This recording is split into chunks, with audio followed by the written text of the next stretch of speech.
आदाब, नमस्कार। The red mic में आपका स्वागत है। मैं हूं सौरभ शुक्ला।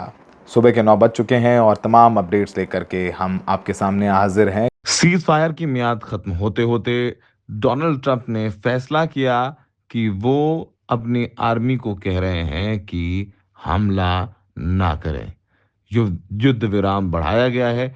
कितने दिन का ये तो नहीं बताया, लेकिन ये जरूर कहा कि जब तक बातचीत ना हो जाए सीज फायर जारी रहेगा। ट्रंप ने ट्रूथ सोशल पर पोस्ट किया कि ईरान की सरकार में गंभीर मतभेद हैं, जो कोई नई बात नहीं है। पाकिस्तान के फील्ड मार्शल आसिम मुनीर और प्रधानमंत्री शहबाज शरीफ के अनुरोध पर हमसे कहा गया है कि हम ईरान पर हमला रोक दें जब तक उनके नेता और प्रतिनिधि मिलकर एक जॉइंट प्रस्ताव तैयार ना कर लें। इसलिए मैंने अपनी सेना को आदेश दिया है कि वो नाकेबंदी जारी रखें और बाकी सभी मामलों में पूरी तरह तैयार रहें। साथ ही हम युद्ध विराम को तब तक बढ़ाएंगे जब तक उनका प्रस्ताव सामने नहीं आता और बातचीत किसी नतीजे पर नहीं पहुंच जाती। यानी फिलहाल हमला नहीं होने वाला है। तो अब आइए आपको बताते हैं कि रात भर क्या हुआ और किस तरह अमेरिका के पास कोई विकल्प नहीं था युद्ध विराम को बढ़ाने के सिवा। अब सीज फायर ख़त्म हो चुका है, युद्ध विराम ख़त्म हो चुका है और कभी भी कुछ भी हो सकता है, क्योंकि बातचीत जो होनी थी आज, पहले मंगलवार फिर बुधवार को, वो इस्लामाबाद में पाकिस्तान में नहीं हो रही है। तो जैसे हमने कहा था ना कि पूरा पूरा शामियाना लगा, हलवाई लगे, खाना बन गया, मंडप सज गया, लेकिन न दुल्हन आए न दुल्हन। मतलब एग्जाम्पल के लिए दे रहे हैं। और क्योंकि जेडी वांस को आना था उपराष्ट्रपति अमेरिका के, वो भी नहीं आया और ईरान ने साफ कर दिया कि वो नहीं आ रहा है। ईरान क्यों वार्ता के लिए नहीं आ रहा है, इसके लिए अब्बास अराक्ची जो विदेश मंत्री हैं ईरान के, उनका ये बयान जान लेना बहुत ज़रूरी है। उन्होंने अपने बयान में कहा कि जो अमेरिका का ब्लॉकेड है, अमेरिका की नाकेबंदी है, वो युद्ध विराम का उल्लंघन है। उन्होंने कहा कि जो ईरानी बंदरगाहों की नाकेबंदी की है वो पूरी तरीके से युद्ध विराम का उल्लंघन है। किसी कमर्शियल पोत पर हमला करना और उसके चालक दल को बंधक बनाना तो और भी बड़ा उल्लंघन है। ईरान प्रतिबंधों को बेअसर करना, अपने हितों की रक्षा करना और दादागिरी का विरोध करना जानता है। और ये बात मतलब साफ करी थी ईरान ने कि हम बातचीत के लिए तभी आएंगे जब आप वो ब्लॉकेड जो आपने लगा रखा है स्ट्रेट ऑफ हॉर्मुज में, वो आप ब्लॉकेड हटाएंगे। वो एक बड़ी शर्त है। अगर आप ब्लॉकेड नहीं हटाएंगे तो हम बातचीत के लिए नहीं आएंगे। यही वजह है कि जेडी वांस अमेरिका से नहीं निकले। और हमने कल आपसे कहा था सुबह कि ये तमाम लोग कुछ ना कुछ चलाते रहते हैं, जेडी वांस पहुंच रहे हैं, मैं ईरान पहुंचा।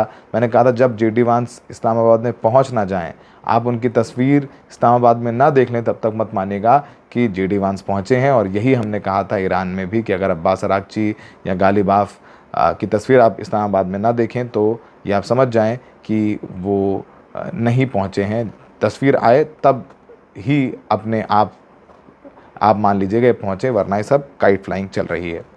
अब कुछ बहुत बड़ी अपडेट्स इस बीच हुई हैं जिन पर हम चाहते हैं कि हम आपको बताएं, समझाएं। बहुत बैक चैनल टॉक्स हुए जिसमें टर्की भी शामिल हुआ। कुछ बातें चीन के थ्रू भी कही गई, कुछ बातें पाकिस्तान तो कर ही रहा है, इजिप्ट भी शामिल था। लेकिन ईरान ने साफ कर दिया कि उसके हित हैं। स्ट्रेट ऑफ हॉर्मुज को ब्लॉक किया गया, उसके एक शिप पर कब्जा किया गया और तो और उसके जो क्रू मेंबर्स को अगवा कर लिया गया। ये युद्ध विराम का उल्लंघन है और युद्ध विराम का उल्लंघन अमेरिका ने किया है, इसलिए उन्हें अब ये ब्लॉकेड हटाना होगा। हम आपको बताएं कि जब अमेरिका ने बाहर ब्लॉकेड कर रखा है तो ईरान ने स्ट्रेट ऑफ हॉर्मुज के अंदर भी ब्लॉकेड कर रखा है। जो हमारी जानकारी है उसके मुताबिक पिछले 24 घंटों में सिर्फ 15 से 16 शिप ही आ जा सके हैं। ब्लॉकेड जो यूएस ने किया है वो ईरान जाने और ईरान से आने वाले जहाज़ों के लिए कर रखा है। बाकी अगर किसी देश के लिए जैसे यूएई, कतर, इराक, इन सब जगहों के लिए जा रहे हैं शिप, तो उन्हें अमेरिका जाने दे रहा है। ईरान कह रहा है कि अब हमारे स्ट्रेट ऑफ हॉर्मुज से जो गुजरेगा उसे टोल देना पड़ेगा। चीनी युआन में वो टोल की वसूली कर रहा है। ये सब कुछ चल रहा है, लेकिन अब फिर से एक बात सामने आ गई है कि कभी भी कुछ भी हो सकता है। इनफैक्ट हम लोग भी लगातार रात भर जलते रहे। इस बीच ट्रंप की भी तस्वीरें आती रहीं। वाइट हाउस से उनका एक पोस्ट हुआ जिसमें उसमें वो तस्वीर में नज़र आ रहे हैं सलामी लेते हुए, जैसे वो लेते हैं सैनिकों की, और लिखा हुआ है ट्रस्ट ट्रंप, यानी ट्रंप पर भरोसा रखें। ये वाइट हाउस ने अपने हैंडल से ट्वीट किया है, ट्रस्ट ट्रंप। अब आगे क्या होगा नहीं होगा वो हमें नहीं पता है। इस बीच अमेरिका ने जब सीज़फायर के उल्लंघन की बातें हो रही हैं तो अमेरिका ने ईरान पर जो सैंक्शंस हैं वो लगाने शुरू कर दिए हैं। यूएस की ट्रेजरी डिपार्टमेंट ने ईरान और ईरान से जुड़ी हुई कंपनी, बिजनेस करने वाले और कुछ इंपोर्ट एक्सपोर्ट करने वालों पर सैंक्शंस लगाए हैं। जो ट्रेजरी सेक्रेटरी हैं स्कॉट बेसेंट, उन्होंने अपने एक्स हैंडल पर लिखा है कि Iranian regime must be held accountable for its extortion of global energy markets and indiscriminate targeting of civilians with missiles and drones. यानी जो ईरान है वो जिस तरीके से इकोनॉमिक ब्लॉकेट कर रहा है, पूरे विश्व को की अर्थव्यवस्था को चोक कर रहा है, और उसने जो सिविलियंस पर अटैक करे हैं उसकी सज़ा उसको मिलनी चाहिए।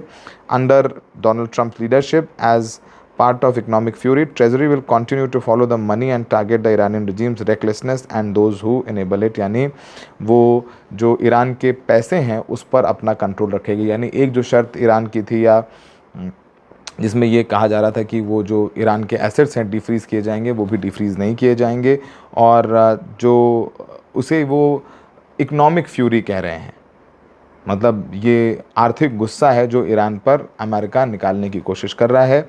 वो कह रहे हैं कि 14 जो foreign assets control is sanctioning 14 targets of their involvement in helping the Iranian regime obtain weapons as the regime attempts to reconstitute its production capacity। the United States will continue deplete Iran's ballistic missile inventories, यानी जो उनको Iran को माल supply कर रहे हैं उन सब लोगों पर सैंक्शंस लगा रहे हैं। ये भी ईरान की तरफ से, ये भी अमेरिका की तरफ से किया जा रहा है, और होल्ड पर बातचीत हो गई है। सब कह रहे हैं कि इज़राइल ने पूरी तैयारी कर रखी है, और हम कुछ तस्वीरों में आपको दिखाएंगे कि कैसे जो आवाजाही है जहाज़ों की वो तेज़ हो गई है। C-17 और तमाम जो ग्लोब मास्टर हैं, यानी मिडिल ईस्ट में अमेरिकी सैनिकों का जमावड़ा बढ़ता जा रहा है, अमेरिकी जहाज़ों का बढ़ता जा रहा है। हमने बताया आपको यूएस ट्रिपोली पहले ही है, अब्राहम लिंकन पहले ही है वहाँ पर, और अब जहाज़ भी, तो अब वो जो जॉर्डन में और भी तमाम जगहों पर ये जमावड़ा लगातार होता जा रहा है। और जो ईरान है वो साफ तौर पर कह रहा है कि उसने तैयारी कर रखी है, वो लड़ेगा।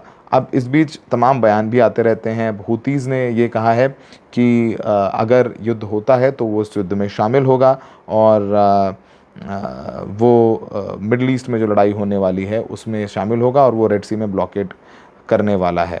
और जो ये सब सारी चीज़ें हो रही हैं। इनफैक्ट एक जो वीडियो है वो यूएस के डिपार्टमेंट ऑफ वॉर ने भी रिलीज़ किया है, जिसमें वो एक सैंक्शनड टैंकर जो एशिया पैसिफिक रीजन का है, ये क्लियर नहीं बताया कि वो किस देश का है, उसमें उसके सैनिक चॉपर से उतरते हुए नज़र आ रहे हैं। यानी वो ये दिखाना चाह रहे हैं कि वो ब्लॉकेड नहीं हटाएंगे जब तक पीस डील नहीं हो जाएगी, और ईरान ने साफ कर दिया कि जब तक आप ब्लॉकेड नहीं हटाएंगे हम आपसे बातचीत के लिए तैयार नहीं होंगे, ना हम तैयार थे, न तैयार हैं, न तैयार होंगे। जो इस बीच तमाम तस्वीरें भी आने लगी। जो डिप्टी कमांडर हैं नेवी के फरमराज बेमानी, वो अब्बास अराक्ची से मिले हैं, और ईरान ने साफ कर दिया है कि अगर हम पर अब हमला होता है तो हम जीसीसी कंट्रीज़, यानी गल्फ़ देश हैं जिसमें UAE, Qatar, Bahrain, Kuwait, Saudi शामिल हैं, हम उनके ऑयल रीजन्स को, यानी उनकी तेल फील्ड्स को उन पर हमला करेंगे, एनर्जी फील्ड्स पर हमला करेंगे। और उसमें उन्होंने ये भी कहा है कि क्योंकि ट्रंप ने कहा था कि वो पुल और न्यूक्लियर साइट्स को उड़ाएंगे ईरान के, तो वो कह रहा है वही सारी चीज़ें जो पहले होती आई कि आप हम पर हमला करोगे तो हम आपके जो साथी हैं, यानी कतर, कुवैत और ये सब हैं, हम उन पर हमला करेंगे। तो ये ईरान ने साफ कर दिया। ईरान ने कहा है कि Iran ready to hit oil in the region if GCC helps US attack in Iran. यानी GCC देशों ने अगर अपनी ज़मीन और आसमान का इस्तेमाल करने दिया अमेरिका को ईरान के ख़िलाफ़, तो उनकी तेल संपदाओं पर हमला किया जाएगा। और ये कहा है कि if the neighbouring southern countries use enemy facilities to attack Iran they will have to abandon oil production, इनको अपना ऑयल प्रोडक्शन बंद करना पड़ेगा। और US military has heavily depleted, वो जाहिर सी बात है उनको भी, यूएस को भी नुकसान हुआ है। तो मतलब अब जैसे कहते हैं ना कि एक सन्नाटा सा छा जाता है कि मतलब दोनों बस तैयार हैं, बस केवल सांसों की आवाज़ आ रही है। अगर एक फ़िल्म होते ना, मतलब बस आवाज़ आएगी फायर और वो फिर से वापस शुरू हो जाएगा, जो हम लोगों ने 2 हफ्ते पहले देखा था। अच्छा, इस बीच क्या हुआ कि ईरान का रेवोल्यूशनरी गार्ड अपने जो लोग हैं उनका मोराल बूस्ट करने के लिए उन्होंने अचानक से जो तेहरान का फ्रीडम स्क्वायर है वहाँ पर एक मिसाइल डिस्प्ले कर दिया। जो खुरम शहर उनकी एक मिसाइल है जो बहुत कारगर रही, उसका डिस्प्ले कर दिया, जिससे कि जो क्राउड है वो बूस्ट रहे, उसका मोराल अप रहे, यानी जो जनता है ईरान की वो उनके साथ नज़र आए। अब औपचारिक बयान भी आने लगे हैं। अब तक अनौपचारिक तौर पर आ रहे थे कि हम बातचीत के लिए नहीं जा रहे, लेकिन अब औपचारिक तौर पर भी कह दिया हम बातचीत के लिए नहीं जा रहे हैं। पहले आपने हमारे यहाँ जो हमारे ब्लॉकेड किया है, हमारे ईरानी जो क्रू मेंबर्स हैं उनको उठाया है, आप उनको छोड़िए, ब्लॉकेड बंद करिए, फिर हम आपसे बात करने आएंगे, क्योंकि हमें आप पर भरोसा नहीं है, क्योंकि बातचीत के दौरान ही आपने सुप्रीम लीडर पर हमला किया था। इस बीच वहाँ जो यूएस में जो जानकारी आ रही है कि विटकॉफ, जेडी वांस और खुजन बिल्कुल तैयार थे, लेकिन जब ईरान ने साफ कह दिया तो उनको लगा कि अगर वो इस्लामाबाद पहुंच गए, ईरान नहीं आएगा तो फिर एक ह्यूमिलिएशन हो जाएगा अमेरिका के लिए, और तुरंत उन्हें ट्रंप ने वापस बुला लिया मीटिंग के लिए। और वॉल स्ट्रीट जर्नल ने साफ कहा है, तो उन्होंने पुख्ता करके बताया है कि अमेरिका बिल्कुल भी तैयार नहीं है। अब ये सुलेमान अहमद है जिन्होंने एक वीडियो ट्वीट किया है जिसमें वो दिखा रहे हैं कि C-17 टैंकर्स हैं वो सीज़ फायर ख़त्म होने से पहले रीजन में नज़र आ रहे हैं। तो ये सब सारी चीज़ें हैं जो बहुत अहम हो जाती हैं। इस बीच ईरान की तरफ से क्या संकेत दिए जा रहे हैं? प्रोफेसर सैयद मोहम्मद मरांडी हैं जो बेहद करीब हैं जो रिजीम है ईरान में, और बातचीत में जब पाकिस्तान में हुई थी तो मरांडी भी शामिल थे। उन्होंने एक्स पर एक बयान शेयर किया है जिसको पढ़ना बहुत इम्पॉर्टेंट है, और ख़ासकर उन लोगों के लिए जो हिंदुस्तान के हैं और वो इन मुल्कों में रहते हैं। तो उन्होंने लिखा है कि everyone should immediately leave the UAE, Qatar, Bahrain, Saudi and Kuwait, यानी सब लोगों को जो सऊदी, यूएई, कतर और बहरीन में रहते हैं उन्हें तुरंत ये देश छोड़ देना चाहिए। Sailors on all ships in the Persian Gulf must also prepare to evacuate their ships, यानी पर्शियन गल्फ में, यानी स्ट्रेट ऑफ हॉर्मुज़ के इर्द गिर्द जितने भी जहाज़ हैं उसमें जो सेलर्स हैं उन्हें भी तैयारी कर लेनी चाहिए कि उन्हें अपना जहाज़ छोड़ना पड़ेगा। This is specially urgent for ships near straight of Hormuz which will be destroy first, time is running out, यानी ईरान उन जहाज़ों पर भी हमला करेगा जो स्ट्रेट ऑफ हॉर्मुज़ में है और वक्त ख़त्म हो रहा है। तो इस तरीके की बातें, तो एक इन्फॉर्मेशन वॉरफेयर भी है, एक नैरेटिव वॉरफेयर भी है जो लगातार चल रहा है। और जो इस बीच कहा जा रहा है, मुस्तफा खामनेई का भी एक संदेश आया है। मुस्तफा खामनेई ने कहा है कि जो ईरान की सेना है वो यूएस और इजराइलियों से लड़ने को तैयार है और बिजली की तरह लड़ने के लिए तैयार है। और फिर एक वीडियो भी शेयर किया गया है, Iran is ready for war, ये बात भी बाकायदा कहा जा रहा है। तो अब ऐसा लग रहा है कि किन बातों पर, जैसे हम लोग भी जब चर्चा करते हैं आपस में, पत्रकार चर्चा करते हैं कि भाई किन बातों को लेकर के सहमति हो सकती है। यूरेनियम देगा नहीं ईरान, युद्ध से पहले नहीं दिया, युद्ध में नहीं दिया तो युद्ध के बाद भी नहीं देगा। न्यूक्लियर प्रोग्राम वो अपना 5 साल के लिए बंद करने को तैयार है, अमेरिका कह रही है कि 20 साल के लिए करो या फिर हमेशा के लिए बंद करो। ईरान ने मना कर दिया है कि भाई आप कौन होते हो हमें रोकने वाले। फिर आपने सैंक्शंस ऑलरेडी फिर आपने लगा दिए हैं। इस बीच एक ख़बर जो दिलचस्प है, अमेरिका में डोनाल्ड ट्रंप ने 8 लड़कियों की एक वीडियो अपने ट्रूथ सोशल पे शेयर की। उन्होंने कहा कि पहले एक यकोबी करके एक व्यक्ति उन्होंने ट्वीट किया था, उसमें लिखा था कि इस्लामिक रिपब्लिक ईरान 8 महिलाओं को फांसी देने की तैयारी कर रहा है। अंतर्राष्ट्रीय समुदाय या तथाकथित मानवाधिकार संगठन की ओर से एक भी शब्द नहीं आया है, क्योंकि ईरान ने 3 लोगों को फांसी दी है पिछले कुछ दिनों में, जो जनवरी में प्रोटेस्ट हुए थे, मास प्रोटेस्ट हुए थे ईरान में रिजीम के ख़िलाफ़, उसको ऑर्केस्ट्रेट करने के लिए शामिल थे। अब उसको लेकर के डोनाल्ड ट्रंप ने लड़कियों की फ़ोटो शेयर की ट्रूथ सोशल पर और लिखा कि ईरान के नेताओं के लिए जो जल्द ही मेरे प्रतिनिधियों से बात करेंगे, मैं इन महिलाओं की रिहाई की बहुत सराहना करूंगा। मुझे यकीन है कि वो इस बात का सम्मान करेंगे कि आपने ऐसा किया। कृपया इन्हें कोई नुकसान ना पहुंचाएं। यह हमारी बातचीत की एक बहुत अच्छी शुरुआत होगी। इस मामले पर ध्यान देने के लिए धन्यवाद। यानी इन महिलाओं को फांसी न दी जाए, क्योंकि ये प्रोजेक्ट किया गया कि ये महिलाएं प्रदर्शन में शामिल थी और ईरान ने इनके खिलाफ सजाए मौत का फैसला दिया है। अब जो ईरान है उसने डिनाई किया है कि वो इन महिलाओं को फांसी नहीं देना चाहता है। ईरान की जुडिशरी ने रिजेक्ट किया है ये क्लेम कि वो इन 8 महिलाओं को फांसी देने वाली है। उन्होंने कहा है कि ये मिसलीडिंग और झूठी खबर है और ये जो महिलाएं हैं इनमें से कुछ छूटे भी हैं और कुछ को जेल भी भेजा गया है। तो आप अगर इसको लें कि ट्रंप ने एक जाल बिछाया, जैसे शाही साहब ने कहा कि इन जो सज़ा दी जा रही है, जो लोग शामिल थे जनवरी में प्रदर्शन हुए, उनका बहाना लेकर के क्या हमला कर सकता है?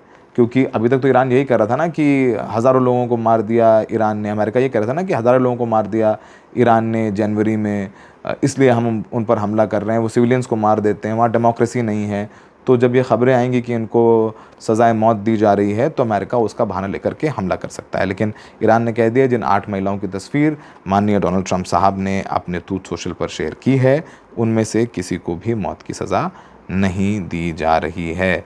और ये भी जो रॉयटर्स है या तमाम एजेंसीज़ हैं कह रही हैं कि इमरजेंसी मीटिंग हुई, उसमें डोनाल्ड ट्रंप ने न्यूक्लियर कोड का एक्सेस लेने की भी कोशिश की है, यानी उनके जहन में ईरान को लेकर के न्यूक्लियर बॉम्ब गिराना भी है, but was blocked by general Dan according to former CIA analyst Larry Johnson. या लैरी जॉनसन के अलावा जो जनरल हैं उन्होंने ट्रंप को रोक दिया। तो मतलब यहाँ अब ये इन्फॉर्मेशन वॉर है, ये झूठ है, दबाव बनाने की कोशिश है, नहीं जानते हैं। लेकिन एक बात तो तय है कि ईरान में जब अमेरिका ने कहा तुम्हारे पुल उड़ाएंगे, तुम्हारे न्यूक्लियर संयंत्र उड़ाएंगे, तो लोग खड़े हो गए पुल पे आके, तुम्हारी सिविलाइजेशन ख़त्म कर देंगे, तो वो भी हमने देख लिया, वो भी नहीं हुआ। तो शायद ईरान इन सब बातों से ना डरे, लेकिन ईरान ने साफ कहा है कि हम ऐसे में हाथ नहीं जोड़ने वाले, फैलाने वाले हैं। और ये भी कहा गया है कि जो सिक्योरिटी है ईरान की shipping lines in are red line, ये जो तमाम बयान हम आते रहते हैं और पढ़ते रहते हैं कि वो कह रहे हैं कि ईरानी नेवी पूरी तरीके से तैयार है, स्ट्रेट ऑफ हॉर्मुज़ को हम नहीं छोड़ेंगे। जो सैयद माजिद मौसावी हैं उन्होंने कहा है कि the aerospace force of the IRGC and the brave sailors of IRGC navy are on high alert, finger on trigger and ready for the command of the imam and the commander in chief. यानी वो मुस्तफ़ा ख़ामनेई के आदेश का इंतज़ार कर रहे हैं। ईरानी navy पूरी तरीके से तैयार है, उनकी जो उंगलियां हैं वो ट्रिगर पर हैं और सीज़ फायर चूँकि ख़त्म हो गया है। तो ये सब सारी बातें की जा रही है। तो मुस्तफ़ा ख़ामनेई का भी बयान आ गया है कि लड़ाई करिए, पीछे हटने की ज़रूरत नहीं है। तो मुस्तफ़ा ख़ामनेई ने कह दिया है, सुप्रीम लीडर है, तो अब उसी तरीके से तैयारी हो रही है। और जैसे हमेशा की तरह पिछले 50 से 53 दिनों में हमने आपसे कहा है कि हम तमाम लेटेस्ट अपडेट्स आपके सामने लेकर के आते रहेंगे, तो वो वादा हमारा आपसे लगातार जारी है। अब जो होगा सो होगा। फ़िलहाल अपने आप को सुरक्षित रखें। इज़राइल ने भी तैयारी कर रखी है, पायलट्स को बोला गया है कि आप एक्सटेंडेड शिफ्ट करने के लिए तैयार रही। US सेंटकॉम तैयार है। अब बस कुछ देर में क्या हो सकता है नहीं पता। फ़िलहाल तमाम अपडेट्स लेकर के हम सामने आए, हाज़िर हुए। कुछ भी होगा तो हम आपके लिए अपडेट्स लेकर के आते रहेंगे। ये वीडियो शेयर करिए, क्योंकि जो भी जानकारी हम देते हैं वो पुख्ता हो जाने के बाद ही आपके सामने लाते हैं। आप हमें ज्वाइन बटन दबा सकते हैं, स्कैन करके ज्वाइन कर सकते हैं चैनल, हमारी मेंबरशिप ले सकते हैं, हमारी जर्नलिज्म को सपोर्ट कर सकते हैं। हमें देखने के लिए बहुत बहुत धन्यवाद।